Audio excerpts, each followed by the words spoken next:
All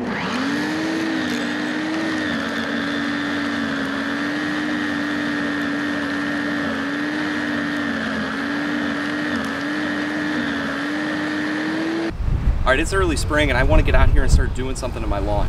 I've lived in this house for about a year and a half now and I really haven't done anything to it. There's been so many other projects that I've been doing that I haven't really had the time to get out here and actually take care of the grass. And a person who used to work at a golf course in the summers, that's something that I really like. I like having a nice, fresh, lush green lawn. And I've been thinking about how I'm going to do this, how I'm going to take it back, and I want to do it in the easiest way possible. Something simple that's not taking up my, a ton of time, because there's so many other projects that I want to get done that I want a nice lawn, but I don't want to spend a bunch of time. I want to have my cake and eat it too. So one way that I'm thinking about doing this is I'm going to start off by dethatching the lawn, and instead of renting a tool or a machine from a larger machine from a rental place, I'm going to use one of these dethatchers that you can buy on Amazon. And if you listen to anybody on YouTube or see any of the reviews, people absolutely love these things. And for about 120 bucks, I don't know how it can work as good as everybody's saying it is. I'll be honest, when I took it out of the box, it feels kind of plasticky. I mean, it feels well built, and there seems like there's a pretty big electric motor in there, but I really don't know how it can work as good as they say it does. So I'm here to kind of figure it out and see how it goes and share my results with you. I ended up going with the Sun Joe because I really like that it's a rake dethatcher, as well as it comes with the Scarifier blades for it. I really like the Sun Joe because not only is it a rake dethatcher, but it has the scarifying blades too. So we can do both of those. I'm not sure yet if I'm going to need the Scarifier or if the rake's going to do a good enough job. It just all depends on how this thing works. So hope you guys stick around, see how it goes, and hopefully I can help you in whether you want to buy one of these or this is something that you might want to do at your house. Alright, so I'll be honest, at a first glance or when you're driving by or walking by my house, the yard doesn't look too bad. Overall, it's pretty green. There's not a whole lot of weeds. There's grass there. So what's the big deal?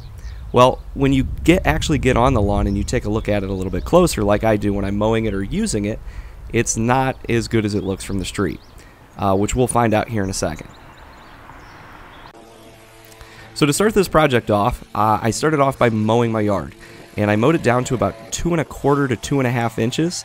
And normally I like to let my lawn grow out to 3 to 3½ inches, and that's my normal mowing height.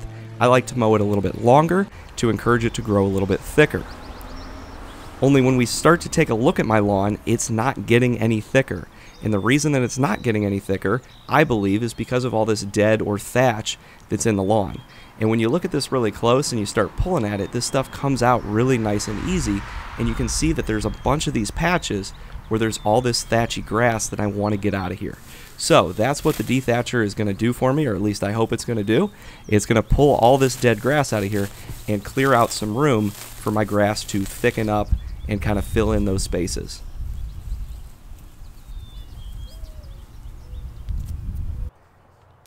Alright, first impressions of the Sun Joe, using it for the first few passes. The only thing that I can think of, it sounds like a vacuum cleaner. A really souped up vacuum cleaner. But I'll be honest with you, once I got down there a few feet, you start seeing the grass pouring out of the chute on the back of this thing, and there is a bag that you could use for it, but everybody recommended just getting rid of it, so I didn't even try it because it fills up so fast, and I can see why that they did that. So the first few feet you don't see a whole lot of grass, but once you get out there a little bit further, you definitely see the grass starting to pour out of this thing, and you can tell that it's working and it's doing what it's supposed to. The one thing that I found out real quick was you have to go slow. So this is going to be a slower process than if you would rent a machine from a rental place. You do have to go slow, but when you do go the proper speed, you find out that this thing works pretty well.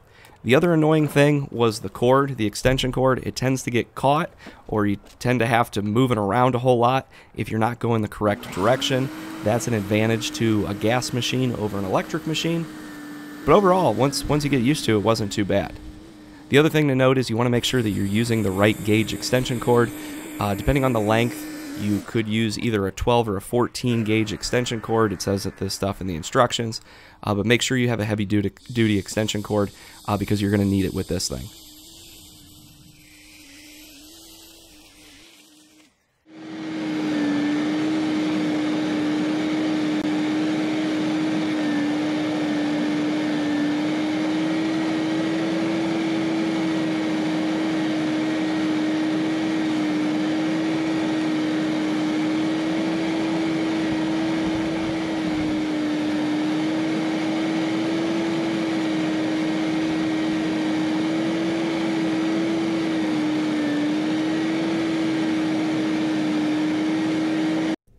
So after the first few passes, I decided to take a break and see what was actually happening here.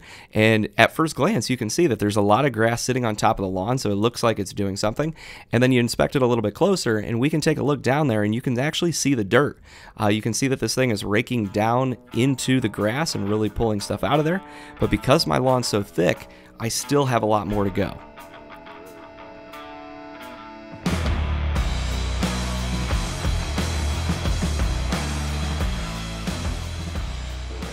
Once the first raking pass was done, I went over the lawn with our lawnmower in the bagger attachment to try to pick up as much of that grass as possible, and I was actually pleasantly surprised how fast that was and how much it actually picked up. And then I started pouring it into a kiddie pool that we use for our dogs just to show you how much grass we're actually pulling out of the lawn. Little did I know how fast I would actually fill this thing up. In total, I filled up almost 7 of the brown 30-gallon lawn bags from Lowe's. That puts this right over 200 gallons of grass is what came out of this yard. I think that's crazy.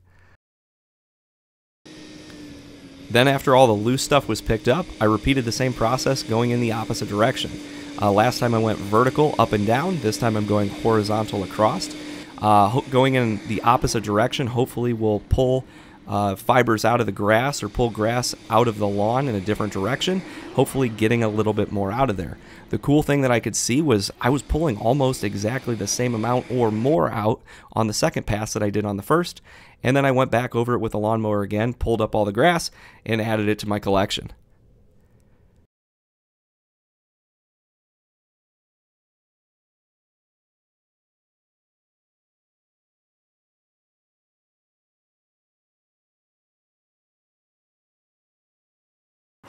At this point, I have 2 passes already done with the rake, and I want to switch to the Scarifier, and it really was pretty easy.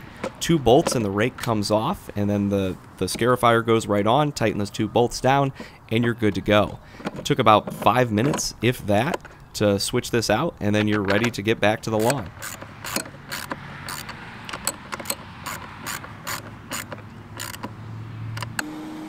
With the Scarifier on, I chose to go in a third and different direction just to try to change it up a little bit to pull even more stuff out and kind of go at the roots at a different angle.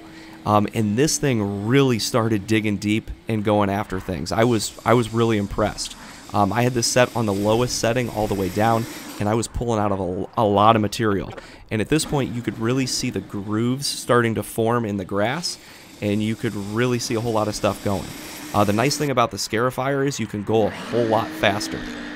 This is something you should not try at home, but I wanted to do a kind of a demonstration while I was standing off to the side and all the safety glasses and stuff on, and you can really see how much grass is coming out of this thing, and you can see how aggressive this thing gets in pulling that stuff out of the lawn.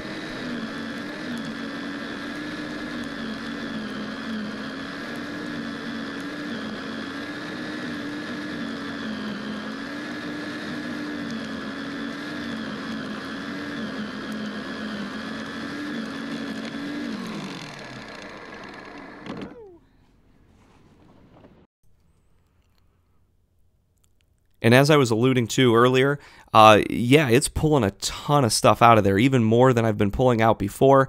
And if you look close, you can start to see those grooves forming. It's nothing crazy where you're really cutting up your yard, but you're definitely digging down, 10 millimeters or so down into that first layer of thatch and dirt. And it's really, I think, going to let the ground loosen up and let those roots kind of have some room to grow or get some air down in there. And then once we're seeding, it's my hope that that seed is going to fall into those grooves and get some really good soil contact and hopefully start to germinate.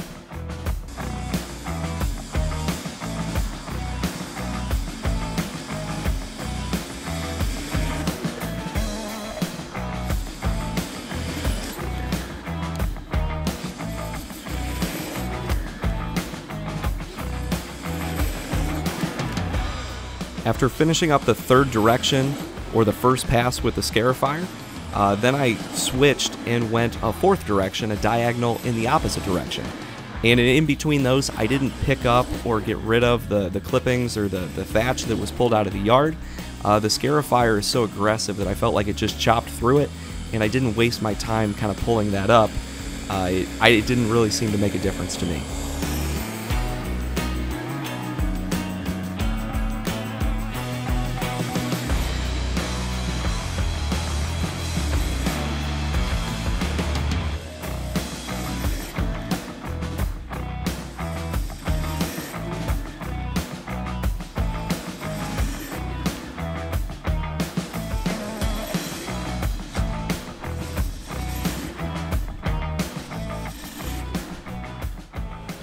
Then for the last cleanup, I decided to use the blower. It would have been really nice to have a backpack blower, save your back. But for the last cleanup, I wanted to make sure that I got as much of that grass out of the lawn as possible. The lawnmower does a great job with the bagger of pulling that stuff up, but I feel like the blower or a rake would definitely get all of it.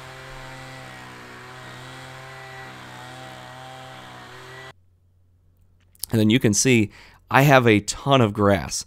That kiddie pool was nowhere near big enough to hold all of this grass. And then when you take a look at it, the kiddie pool is actually inside that pile of grass here at the end to truly show you how much grass I got or how much thatch I got out of there. And the yard actually looks greener than it did before.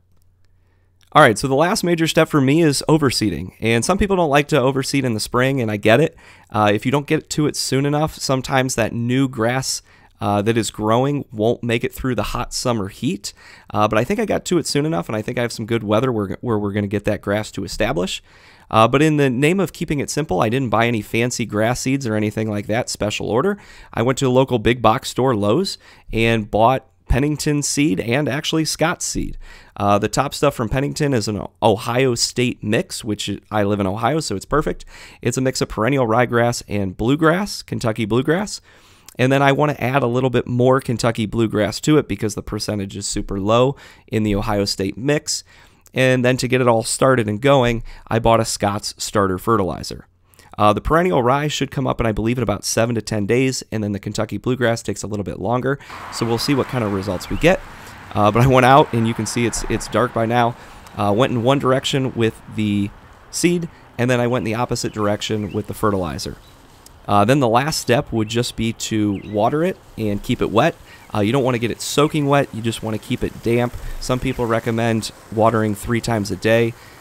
Luckily for me, I have a whole bunch of rain coming in the next few days.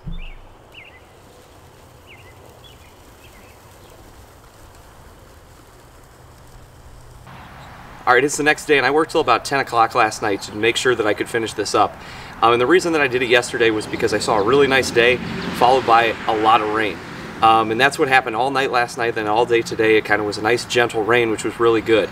So hopefully that's going to set the seed in the fertilizer in those little grooves that the Scarifier made.